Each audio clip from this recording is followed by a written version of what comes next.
Hello friends, welcome back to our channel. இன்றைக்கி நம்ம சேனலில் எல்லாருக்குமே ரொம்பவே பிடித்த தக்காளி சாதம் எப்படி பண்ணுறதுன்னு பார்க்க போகிறோம். அதுக்கு காப்படி சீரக சம்பா ரைஸ் எடுத்து நல்லா கழுவிட்டு ஊற போட்டு வச்சுக்கலாம். நீங்கள் சீரக சம்பா ரைஸ் எடுத்துக்கலாம், இல்லை பொன்னி பச்சரிசி கூட எடுத்துக்கலாம். சீரக சம்பா ரைஸ் இன்னும் கொஞ்சம் டேஸ்ட் நல்லாவும் இருக்கும், நல்லா ஃப்ளேவர்டாகவும் இருக்கும், அதனால் அதை எடுத்துருக்கேன். ரைஸை ஊற வச்சாச்சு. அடுத்து ஒரு மிக்சர் ஜாரில் ஒரு ஸ்பூன் சோம்பு சேர்த்துக்கலாம். அது கூடவே 3 நல்லா பழுத்த தக்காளியை கட் பண்ணி வச்சுருக்கேன், அதையும் சேர்த்து நல்லா அரைச்சி எடுத்துகிட்டு வந்துக்கலாம். இன்றைக்கி நம்ம 1 பாட் ரெசிபி டைப்பில் குக்கரில் தான் பண்ண போகிறோம். குக்கர் நல்லா ஹீட் ஆனதும் 2 ஸ்பூன் நெய் சேர்த்துக்கலாம். அது கூடவே 50 கிராம் எண்ணெய் சேர்த்துக்கலாம். எண்ணெயும் நெய்யும் ஓரளவு சேர்க்கும் போது தான் தக்காளி வெங்காயம்லாம் நல்லா வதங்கி டேஸ்ட் நல்லாயிருக்கும். இதில் ஒரு பிரிஞ்சில் ஒரு அன்னாச்சி பூ, 2 பட்டை, 3 ஏலக்காய், 3 கிராம்பு, 2 கல்பாசி சேர்த்து நல்லா வதக்கிக்கலாம். அது கூடவே 2 பச்சை மிளகா, 2 பெரிய வெங்காயத்தை நீல வாக்கில் கட் பண்ணி வச்சுருக்கேன், அதையும் சேர்த்து நல்லா வதக்கிக்கலாம்.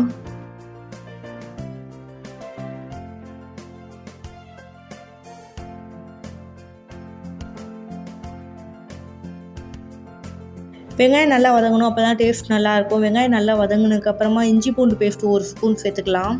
அது கூடவே புதினா கொத்தமல்லி ஒரு கைப்பிடி அளவு நல்லா நறுக்கி சேர்த்துக்கலாம். இது எல்லாத்தையும் இப்போ நல்லா வதக்கி விட்டுக்கலாம்.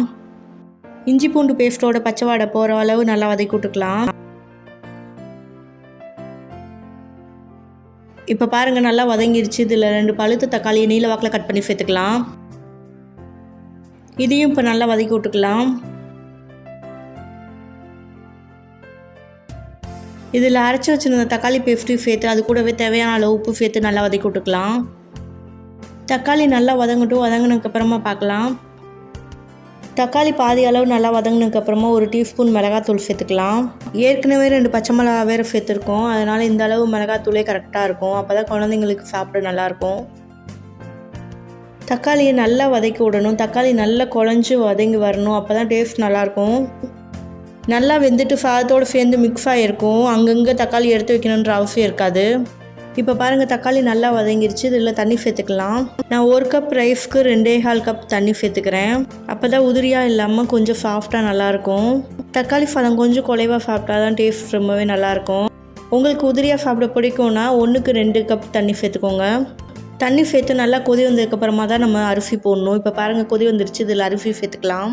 அரிசியில் கொஞ்சம் கூட தண்ணியே இல்லாமல் நல்லா வடித்து சேர்த்துக்கணும். நல்லா கலந்து விட்டுட்டு குக்கரை மூடி வச்சு 3 விசில் விட்டு நம்ம இறக்கிடலாம்.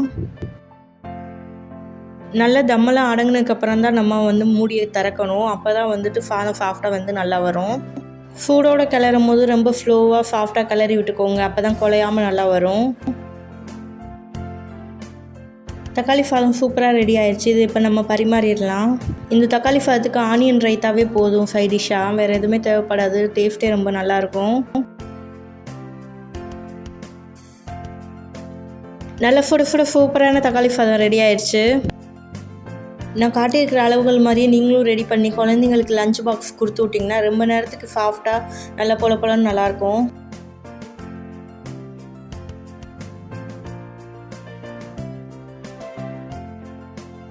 நீங்களும் இதே மாதிரி ட்ரை பண்ணி பாருங்கள். தேங்க்ஸ் ஃபார் வாட்சிங்.